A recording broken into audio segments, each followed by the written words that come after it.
What would you do if the person who once called you brilliant at family dinners tried to erase your legacy in front of your own father? My name is Elizabeth, and I've spent my life building a tech empire brick by brick, only to be publicly undermined by my younger brother during a holiday toast. But what happened next, when my grandmother spoke, turned Easter brunch into a battleground none of us would forget. Stick around, because this isn't just a story about business. It's about family, betrayal, and the quiet power of knowing exactly who you are when no one else does. I knew Ryan couldn't resist a microphone. Or, in this case, a champagne flute. Easter brunch was our family's version of a performance review. It looked polished, crisp napkins, manicured hedges, and servers in white gloves. But underneath the tulip centerpieces and endless mimosas, the air pulsed with the quiet competitiveness only a legacy family could master. My family. I'd barely touched my quiche when Ryan stood up, glass raised, that same smug smirk stretching his face like a mask he'd worn too many times. He's always been charming in a chaotic, startup pitch gone wrong kind of way, and today he was very much in pitch mode. To the ones who make it in tech, he began, his voice just loud enough to draw attention from every umbrella-shaded table in the garden. Because let's be honest, not everyone's built for it. My stomach dropped before the laughter started. He paused, let it simmer, then added, some of us were born with the fire. Others, well, they build companies that piggyback off ours. Laughter, chuckles from cousins, a full-on guffaw from Uncle Jeff. And then, the worst sound of all, a soft, amused snort from my father. Maxwell Greer, the man who made his fortune investing in the next big thing before anyone else even knew it existed. He didn't laugh often, but when he did, it was usually at someone's expense. Today, it was mine. I felt the heat rise to my cheeks, but I didn't blink, didn't react. That's not what strategists do. They listen, they remember, and then they wait. What hurt wasn't the jab itself. I've heard worse in boardrooms. What stung was how easily the people I called family leaned into it. As if his words weren't just a dig. They were a truth everyone quietly agreed with. Not everyone has what it takes. That was his thesis. And me? I was his footnote. I scanned the table. My mother adjusted her pearl necklace but said nothing. My younger cousins were too busy recording Instagram stories of the brunch spread. And my father, he just sipped his drink and muttered, he's got presents, I'll give him that. Presents. That's what he called it. Never mind that I'd just led a multi-million-dollar cybersecurity merger 3 weeks ago. Never mind that my company had been featured in Forbes for quietly disrupting data integrity across the finance sector. None of it mattered here. Not when Ryan could toss a well-timed insult into the air and watch it land like a punchline.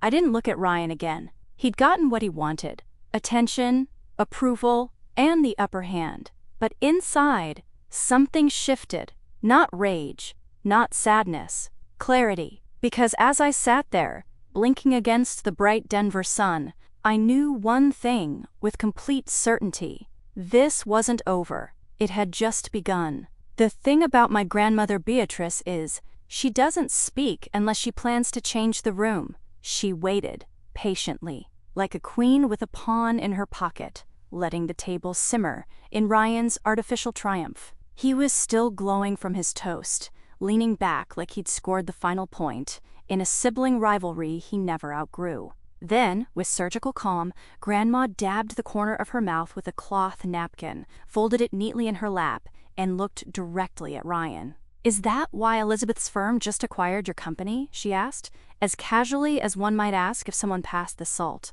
The silence that followed wasn't polite. It was paralyzing. I felt all movement around the table cease. Even the wind seemed to hesitate, as if unsure whether to rustle the napkins or respect the moment. Ryan blinked. Once. Twice. Excuse me? Grandma's eyes didn't move. Skybank Solutions. That was your startup, yes? I read the acquisition announcement in TechBridge this morning. Said CipherShield finalized the deal last week. Very tactful language. Strategic absorption of underperforming assets. I always enjoy their phrasing. She reached for her water as if she hadn't just thrown a grenade into a crystal bowl of peonies. All eyes turned to me. I didn't speak. I didn't have to. The truth was already in the room. My father sat up straighter, his lips parting slightly. You bought his company? I kept my gaze on my plate. Cipher Shield acquired certain fintech tools through an asset purchase agreement. The deal closed Tuesday. It was the most impersonal, most professional answer I could give, and it hit harder than anything I could have shouted. Ryan shot up from his seat, face flushed. You bought us out? Without saying anything to me? To the family? His voice cracked slightly. That alone made me want to look at him, but I didn't. You knew we were in talks with 3 other firms, he barked. You undercut me. You sabotaged my funding round. That's the only reason your firm got it so cheap.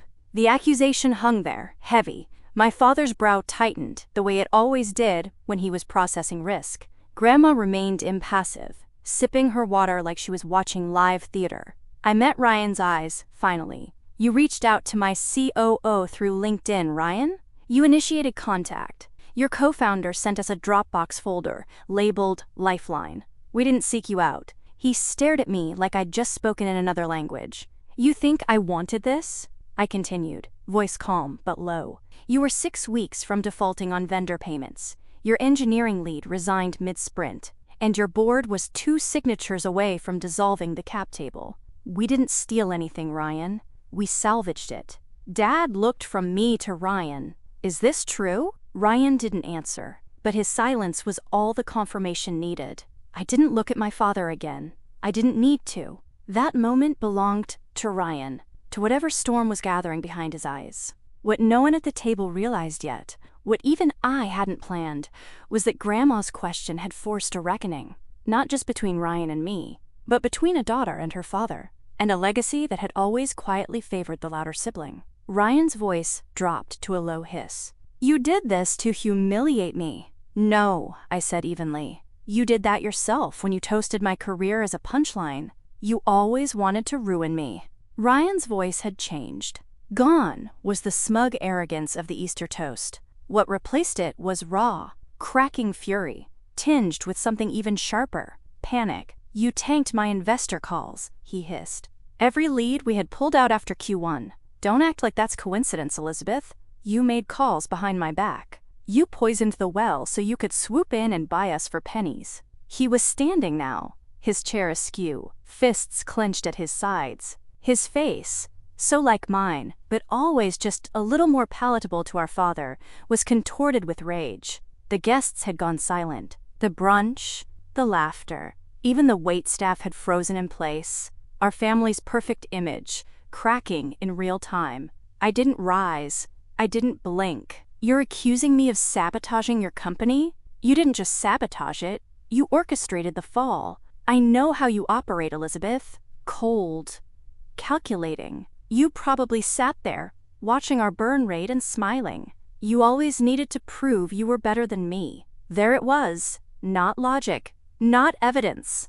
Just the oldest wound of all. His need to matter more than me. You were running out of capital because you overspent on back-end integration that didn't scale, I said calmly. And your co-founder was so desperate, he messaged my head of strategy with your investor deck, before you even told your own board. Ryan turned to Dad, breath short. You believe her? You're just going to sit there while she lies about me?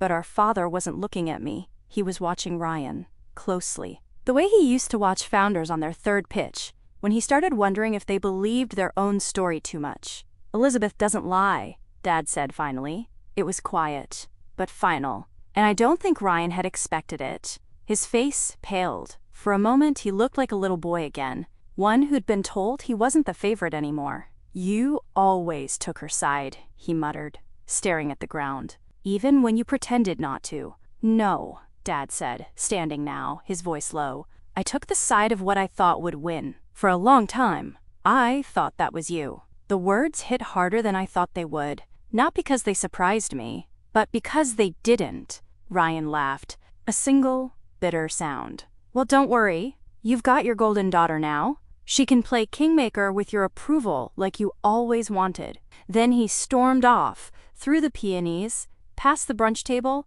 knocking over a tray of creme brulee without looking back. No one followed him, not even Dad.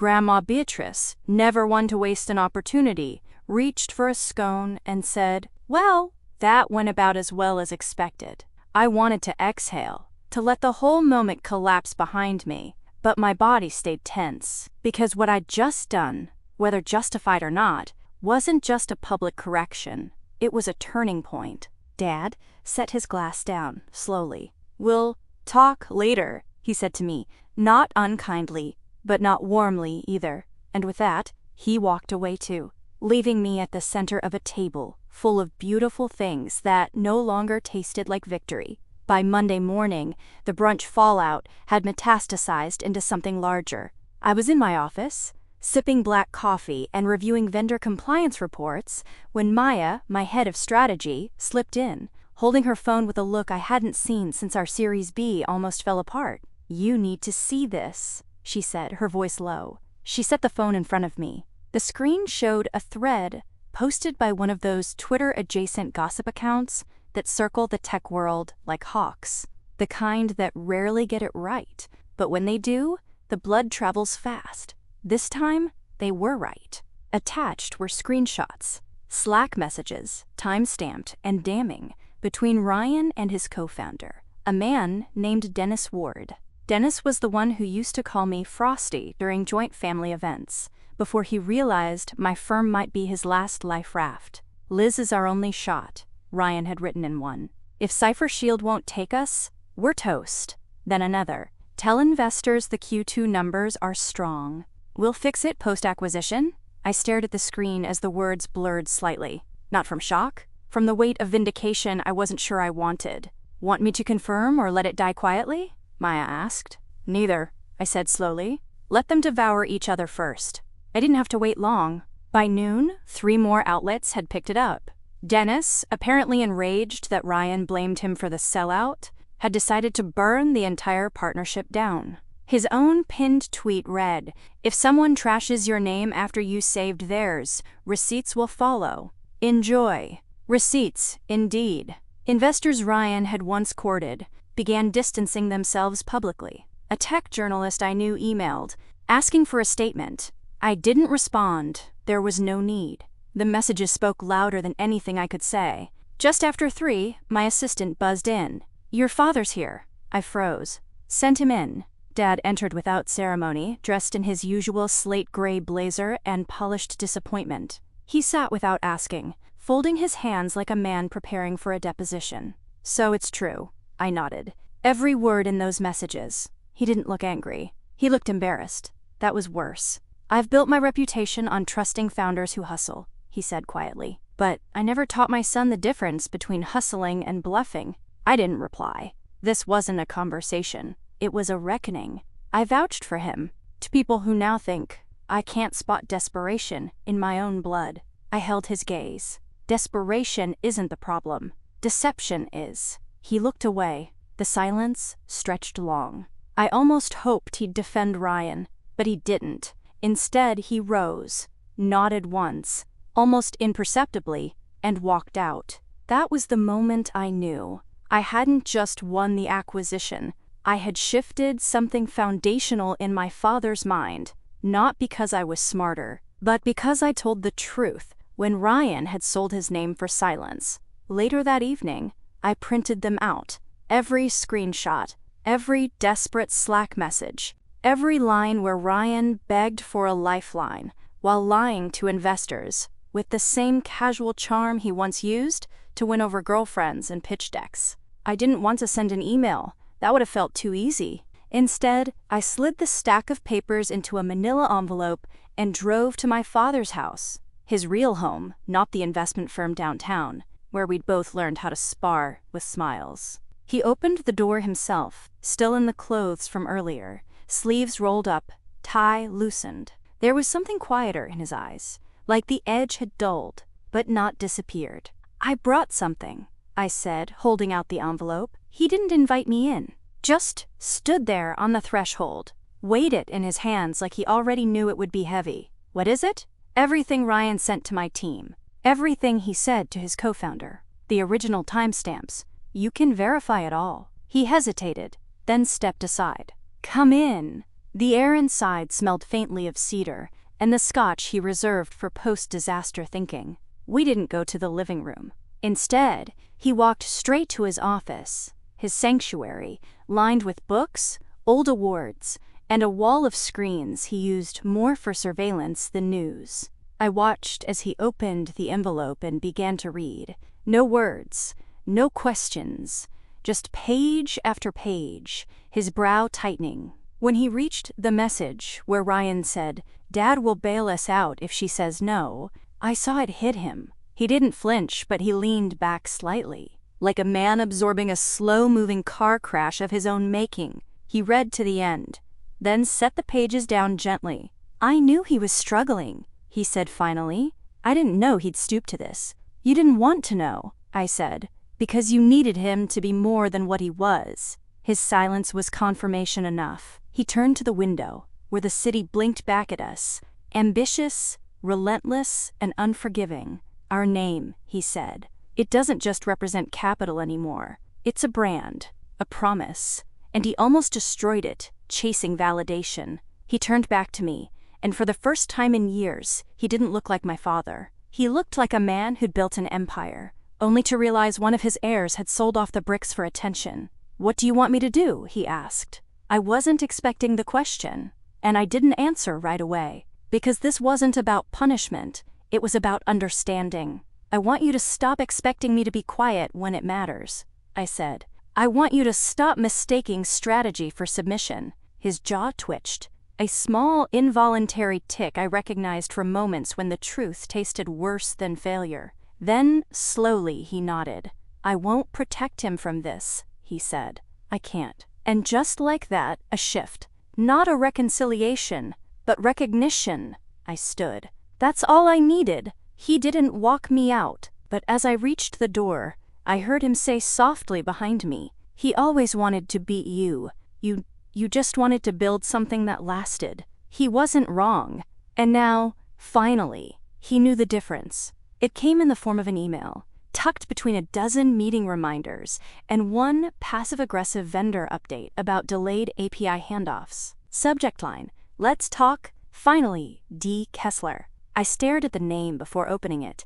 David Kessler was the kind of investor who didn't chase headlines. He made them, quietly, precisely, with the detachment of a man who valued patterns more than promises. He had passed on CipherShield during our early seed round, citing focus misalignment. Translation: he didn't think I'd scale. I clicked the email. "Elizabeth, I owe you an apology. 2 months ago, I nearly committed $4 million to Skybank's Series A extension." Ryan pitched aggressively. "You know his style. Shiny, bold, borderline evangelical." But what he didn't mention, and what your recent acquisition has now clarified, is that his arranged buy was padded, his tech stack borrowed, and his investor updates embellished. One of my analysts flagged inconsistencies. Still, I almost moved forward.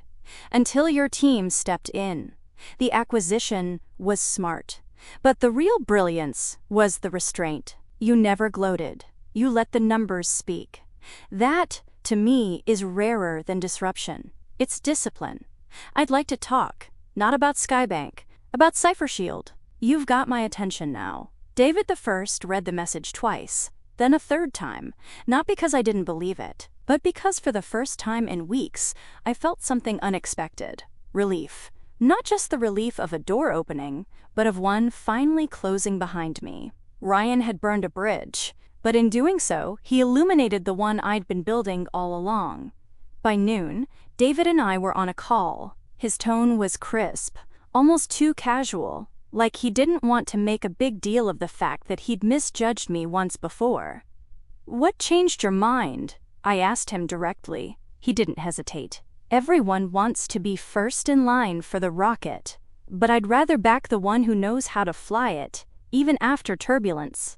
I didn't smile. Not yet, but my voice softened.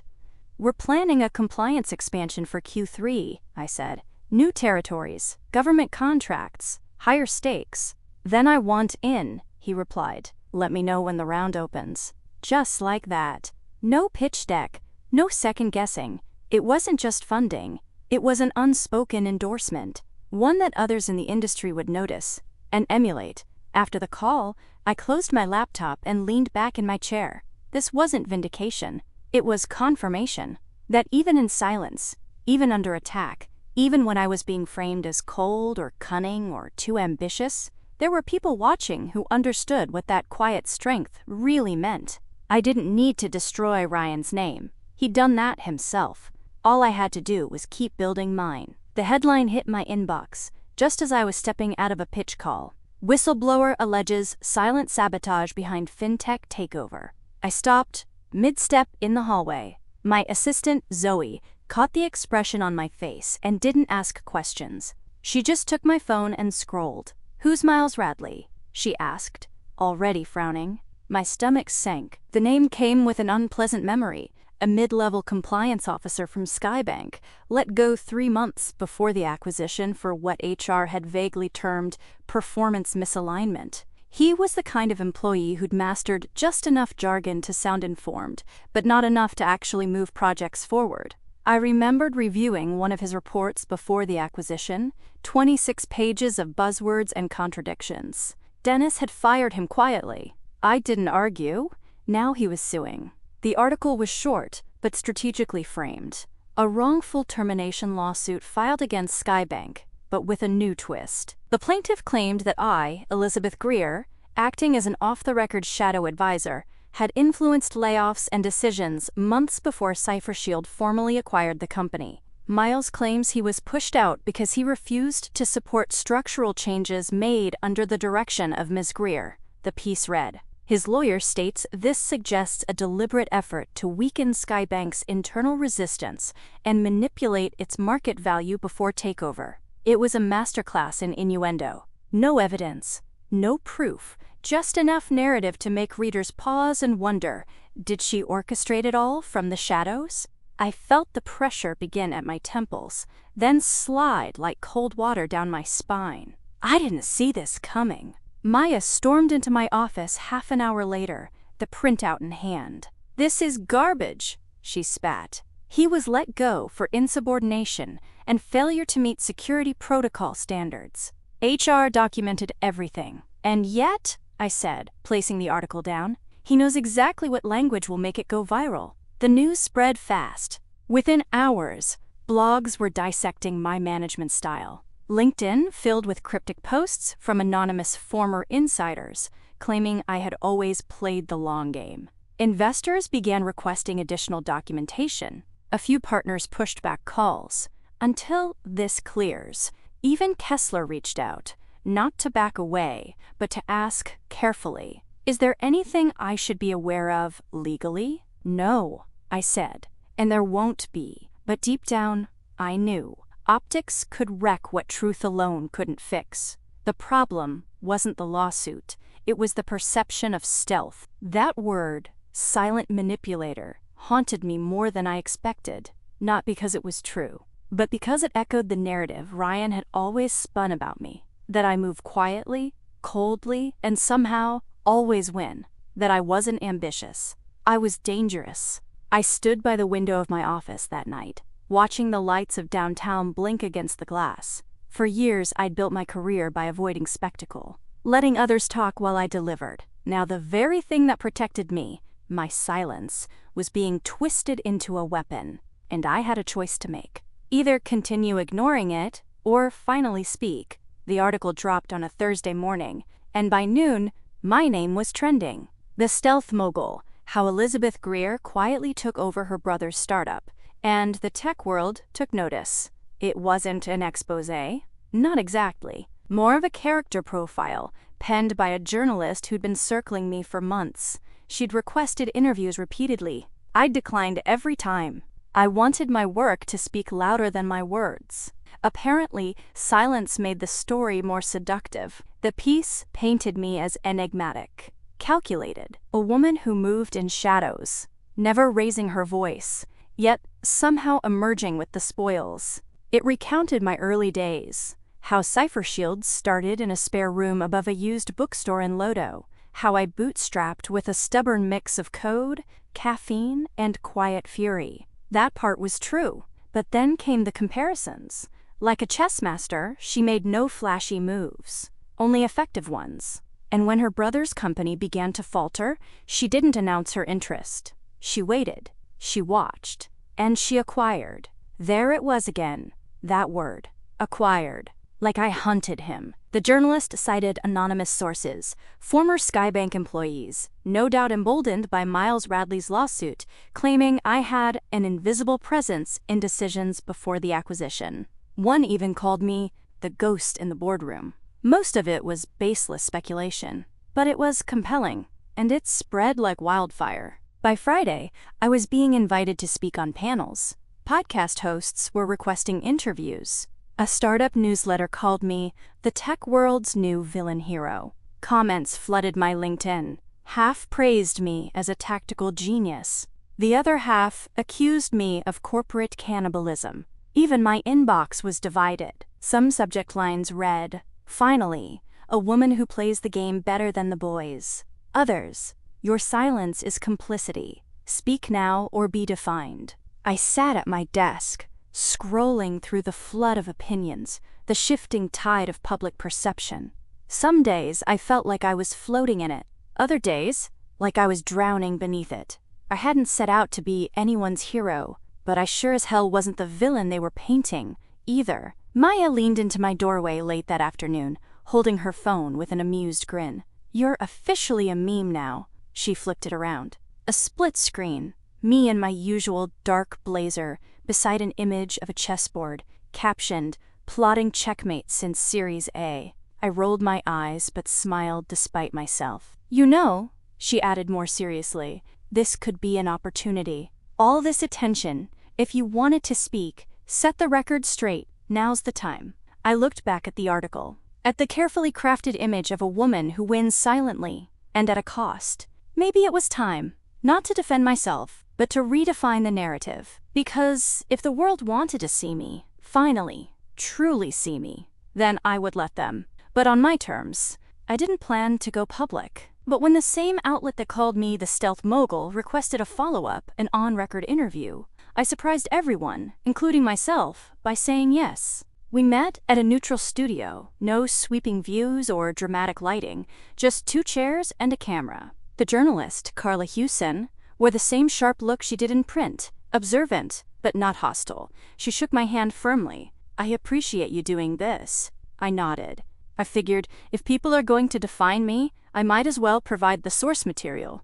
She smiled. That's a quote. The cameras rolled. The questions started simple. Background, company vision, leadership style. I gave precise, measured answers. Not cold, just focused. Then she leaned in. "Let's talk about the backlash," she said. "Some are calling you manipulative. Others say you're just finally playing the game like the men always have. How do you respond?" I could feel the moment tightening, like a bowstring being drawn. I didn't blink. I think the discomfort comes from the fact that I didn't apologize for being effective, I said calmly. We've been conditioned to expect women in leadership to either soften their edges or explain them. I didn't do either, and for some people, that feels threatening. She tilted her head. "So you're saying the criticism is rooted in gender bias?" "I'm saying," I replied, choosing each word carefully, "that if a man had executed this acquisition, cleanly, legally, and under pressure, he'd be hailed as a bold strategist. But because I'm a woman, there's an urge to search for shadows, to ask what I did quietly instead of what I did well." She was silent for a beat. Then she said softly, "That's going to resonate." I didn't come to resonate. I came to clarify. I looked straight into the camera. I didn't build Cypher Shield to prove anything to my brother, or my father, or the industry. I built it because data security is essential, because companies shouldn't have to choose between growth and integrity, and because I was good at it. That's not manipulation. That's leadership. The segment aired the next morning. By noon, it had been clipped, shared, quoted, and translated. My inbox filled with messages from women across the world, founders, analysts, students, saying the same thing. "Thank you for saying it out loud." News outlets followed up with editorials. Some praised the candor. Others accused me of playing the gender card, as if power was a game to begin with. But the message landed.